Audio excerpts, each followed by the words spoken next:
Arsenal are about to blow your mind. The same way Trossard blew Pedro Porro's kneecaps out at the Emirates last season. Look, I'm being serious. Good times are coming. But this season, we need to be bringing more than just vibes. We need to be bringing silverware. And luckily, I think this is the season that Arsenal make it happen. Look, there's so much good news coming out, and I want to bring it to you guys. Before I get into the video, though, look, if you don't know me, my name is Jed. This is the Gooner Factory. I do daily Arsenal videos. So if you want to come along for the ride, please join us. Hit like, hit subscribe, and get involved in the discussion. So today's question that I'm going to start the video with is, do you think this Arsenal team currently has peaked? Or is there still levels to come from this Arsenal team? And look, my opinion is we need to be very close to that peak. If you want to go on and win silverware, we need to be there or thereabouts. Now, there are areas of this team that you probably can improve. And that's where the good news comes in, because there are players that Arsenal are still trying to identify. You know, we know there is legitimate interest in Eze. And I would ask you guys, is that the guy that solves all of Arsenal's problems? Is it just Eze you want to play in that left wing? Because look, if we're looking at it, Eze can be a great left winger for Arsenal. Some of the attributes he has will benefit this Arsenal team. But if we're being fair, he is a player that can play both left wing and centre attacking mid. And if you asked him what his preferred position is, he might even actually say in that attacking midfield position. By the way, that doesn't mean if he comes to Arsenal, he won't still be our best left winger. Of course he can be. But if you had the decision, would Eze be the main guy that you would focus on, or would you have other targets? Honestly, let me know. Would you go for Rodrigo? Would you go for, I don't know, someone even mentioned to me Jack Grealish. Now, that's not a player that I would go near, because my opinion is if you can't make it at City, what makes you think you're going to be able to come to Arsenal and take us to that next level? I don't want a City reject, but who could Arsenal realistically go out there and get? Could it be Rafael Leao? Look, I think in terms of Arsenal being at their peak, we are very, very close. If you look at this Arsenal team, it's got something different to previous Arsenal teams. And the main thing is that physicality. Like, how many times over the years have Arsenal been a very, very technically sound team with so many great, flashy, technically 1-2 passes, just so easy and pleasing on the eye, but they've always been left wanting in those physical areas. And when Mikel Arteta first come in, you just assumed this was going to be much of the same. This is a Spanish coach come in who has a certain philosophy. He wants to play attacking. He wants to play high possession. He's going to bring in a load of small technical players, kind of in the mould of a Santi Cazorla. Boy, was we wrong. This team is full of giants, full of strong men. And in terms of strength, in terms of physicality, this is probably the strongest Arsenal team in recent times. Like, genuinely, if you look from back to front, like even the fullbacks are centre-backs, mostly. Now, obviously, last season we had Lewis Skelly break into the team, who doesn't fit that 6'2", massive built. But, you know, he's only a kid. He's only 18 years old. So, apart from that, though, you look at that back line, you've got Ben White, you've got Saliba, you've got Gabriel, you've got David Raya in goal, and in the central midfield, you've got Rice, and even the striker now, you've got players like Havertz, 6'4", you've got Viktor Gyökeres, an absolute tank who takes Arsenal's physical presence in that attacking sense to the next level. But I really, really liked an interview that I watched of one of Gyökeres' former coaches, and he said, look, he will bring the goals to Arsenal. There's no doubt about that. But when the interviewer asked the coach, what else will Viktor Gyökeres bring to this team that maybe Arsenal fans aren't aware of? And he said they're going to be surprised in how much he defends from the front. And that will be music to Mikel Arteta's ears, because how much does he like the striker defending from the front? Now, Arsenal fans won't always jump to that and say, yes, we've got a great defender who's a striker, because the main job as a striker is to, look, just put the ball in the back of the net. I would agree with that. Look, the main job of a striker, mate, just score us the goals. Please, we will give you the chances. Just finish them off.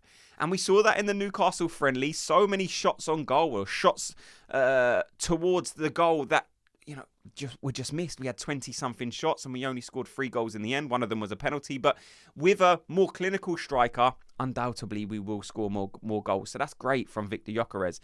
But the fact he can defend, maybe he does have a bit of that Gabriel Jesus that so many of us like. Now, look, he's an injury-prone player, and a lot of people are actually at the point where they're willing to let Gabriel Jesus go, which is fair. I really like the player, but I also get frustrated with the injuries. But a lot of us like his qualities of pressing from the front, never letting a ball be dead, never letting it go, never, just always being on them. He's got that South American hunger.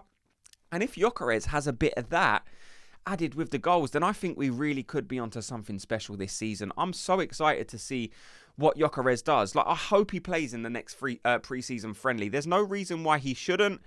Like, just get this guy rolling. I think it's so interesting. In terms of who can win the title next season, like, that's a discussion going on, because we've had the words recently of Mikel Arteta where he come out and kind of, I don't know, he made some remarks that not a lot of people agree with. He said, look, there's 7 or 8 teams that could win the Premier League next season. And look, no one believes that.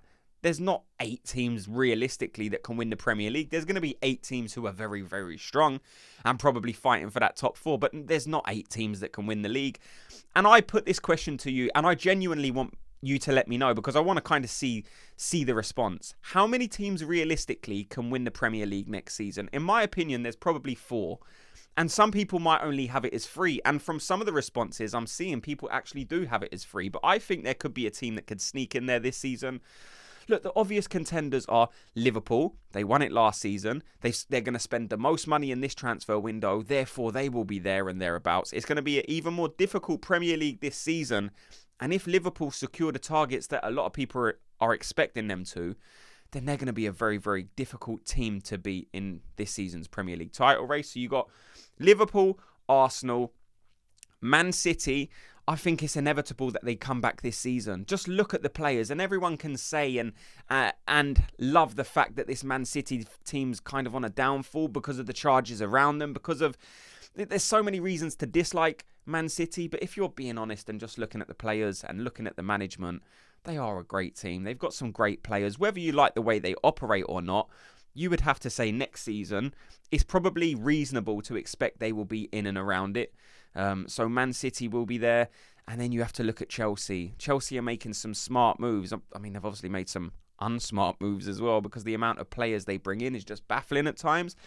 But they are making some very clever moves in the window. And they've already got a very, stacked, a very deep squad in terms of personnel. If you're looking at the numbers, I think Arsenal are very lucky to have 2 very good players in every position. You look at Chelsea, and the top level, like the ceiling, might not be as high as Arsenal, but they got 3 good players in most positions. And in terms of that attacking line, I think they've got like 9 attackers, which, whether we like it or not, or whether we agree with how they put these players on a 9-year contract or a 10-year contract, they have a lot of players. And the Chelsea model is bring in loads of players. If they're good enough to play for us, great. If not, leave it a year or 2, and then we'll just sell them, because they're so young, we'll still be able to make profit on it. So I think Chelsea are going to be a team to look at next season. I don't like to say that as an Arsenal fan. I obviously dislike Chelsea as much as the next guy. But I think realistically there are 4 teams that can challenge for the league. So we just need to get our deals done. If it is Eze that we're going to go and get, I'm happy with Eze. I've said I would really like Eze to play on that left wing for Arsenal. But again, it's just people have said, like, okay, he can play left wing, but that's not his preferred position. He will be battling with Martin Odegaard for that number 10 or number 8 role, however you want to identify it. And then there are other questions surrounding other players, like Max Dowman. How much will we use him in the Premier League next season? I don't know what the answer to that will be. Because like people have rightly pointed out, Arteta, when Nwaneri was first coming through, said, look, we need to cook this guy gently. We need to be careful with how we use him. Because you don't want to overplay. You have to remember, even though these guys technically and in terms of ability are good enough to play at this level, there does need to be a level of caution, because there's only a certain amount of kicks as a 15-year-old you can take from a player like Joe Linton. That's just an example I can give, because he booted Max Dowman up in the air. So you do have to be careful, because the last thing you want when a player's developing and is kind of playing with this level of confidence is to get them an injury, because will that put a level of doubt in their head? And that's the last thing you want as a young kid who's developing and growing into a first team picture. And that is what I think Max Dowman will be next season. I would love to see him in the first team squad. Now, I'm not expecting him to play 20 or 30 games. I know loads of people out there would love for that to happen. Look, even I would love for that to happen, but I would just be nervous, like I said, because he is 15. Now, we know he can't play until December because of the age. You have to be 16 to play in the league. I know Ethan Nwaneri was able to play at 15, but there was a cut-off date that he made that Max Dowman doesn't make. So Max Dowman will have to wait till he's 16 until he can play in the league. But yeah, I think this season is one of the most interesting seasons in a long, long time because of the conversation around Arsenal. And as Arsenal fans, of course, we will always focus on that. But because of the question marks around Man City, will they get better? Liverpool, will they improve? You would imagine, yes, because of the players. Will they still sign Isak? Will we sign Eze? Will we go for Rodrigo, who there's still links out there with?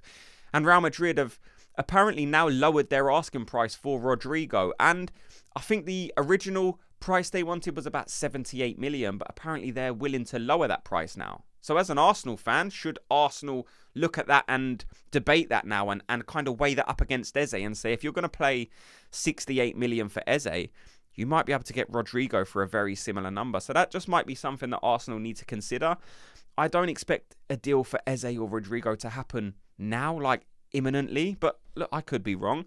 Arsenal could be working on something behind the scene, but it seems to me like they're going to be waiting kind of for more of an opportunity. And I do still think they will bring someone in. All the things I'm hearing from the people I'm speaking to is, no, look, Arsenal are very much still active in this window, but it will be more of an opportunity. Or Crystal Palace, they might want them to drop, because at the moment Crystal Palace are just saying, look, pay us the release clause or you're not having him. As it gets closer to the window, will Eze put pressure on the club and say, listen, I respect you, but you also have to understand my position. I want to go and play for this team.